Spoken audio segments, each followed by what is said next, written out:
We train people to say certain things in a certain way.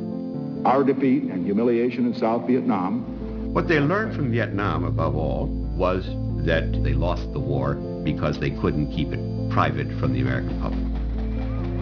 After the Vietnam War, the Pentagon began studying how can we make sure there are no more body bags in American living rooms. And we must find a way to no longer allow reporters in the field to actually see death.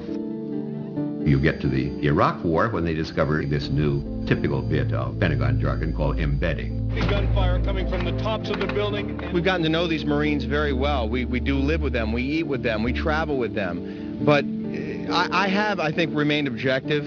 The embedded coverage had flags and banners, but no one was actually finding out the truth about the reasons, the rationales for going in. I have great respect for the media. I mean, our society is a good, solid democracy because of a good, solid media. But I also understand that a lot of times there's opinions mixed in with news. We won't disagree with that, sir. And let's just really be honest. Reporters and news organizations need access to power. They need the president, they need the defense secretary, they need these people to speak, to be on camera, to do interviews. What you have is a miniature version of what you have in totalitarian states. If they produce films about how great the great leader is and how he's getting greater in every way, every day. There will be a day of reckoning for the Iraqi regime, and that day is drawing near. Ladies and gentlemen, the United States Army Chorale. Another day is dawning in America. From coast to coast, our spirit shines right through. Saddam Hussein and his sons must leave Iraq within 48 hours. Their refusal to do so will result in military conflict, commenced at a time of our choosing.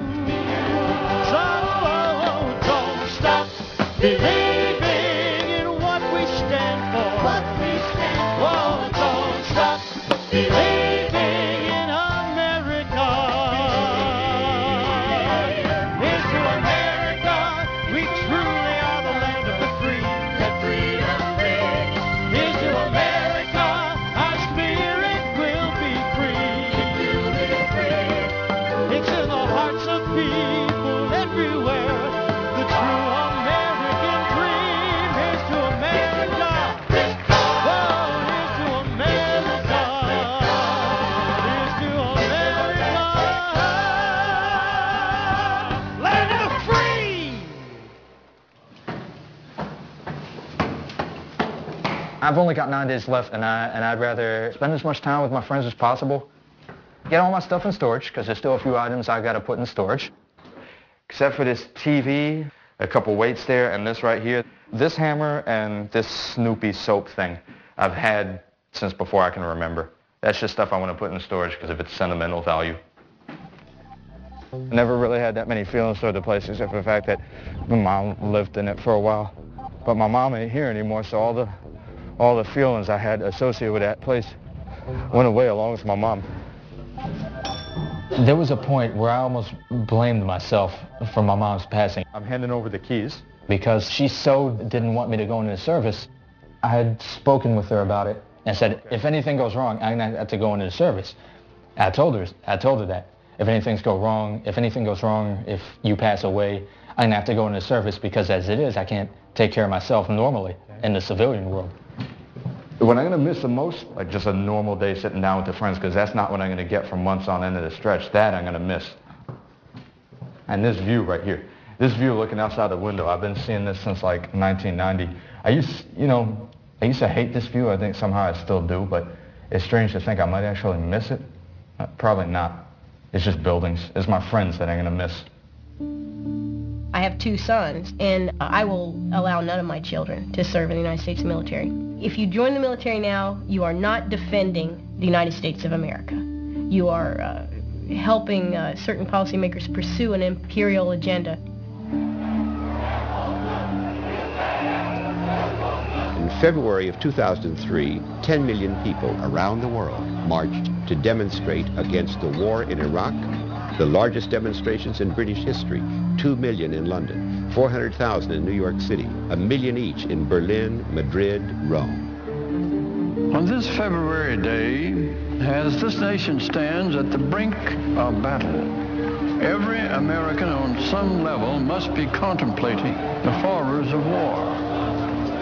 And yet this chamber is for the most part ominously, dreadfully silent. Ah, you can hear a pin drop. Listen. There's no debate.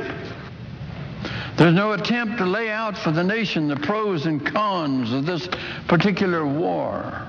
We have a Congress that failed in every way to ask the right questions, to hold the president to account. Our Congress failed us miserably, and that's because many in Congress are beholden to the military-industrial complex. I would think Eisenhower, must be rolling over in his grave. In some ways, the military-industrial complex may become so pervasive that it's now invisible.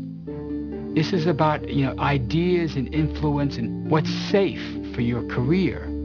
Being seen in opposition to strong defense policies is a liability, not just for a politician who wants to run for president, but for an expert who wants to make a name in town, for a journalist who wants to get his or her story on the front page of the paper. In this way, restricting the level of discussion to this rush for war. Mr. Vice President, do you think the American people are prepared for a long, costly, and bloody battle? I don't think it's likely to unfold that way, Tim, because I really do believe we will be greeted as liberators.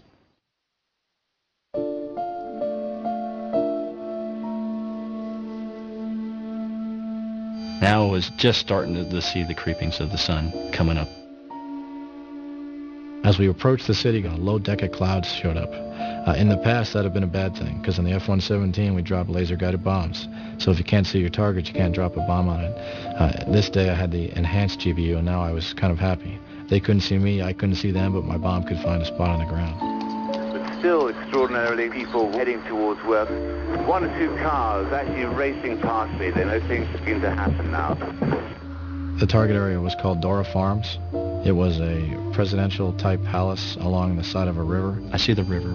I know I'm in the right part of the town where I was told that I need to deliver the bomb. Let's just have a look at the scenes live. Air raid sirens. Air raid sirens are being sounded in the Iraqi capital. Pressed in across the target. I think our time over target was about 0530. And so I let the bombs go. Let them rip. Can hear those air raid sirens howling. Things do seem to be heating up. We dropped 4 enhanced GBU 2,000-pound bunker busters, satellite guided. There's a large explosion. They both came off, seemed to come off. I didn't notice anything adverse about it. I'd dropped bombs before. When the weapons fell out of the airplane, I realized that this is the opening strike of Operation Iraqi Freedom. And I said, well, if we did our job tonight, this whole thing might be over tomorrow. يلا شباب يلا فوق يلا هدا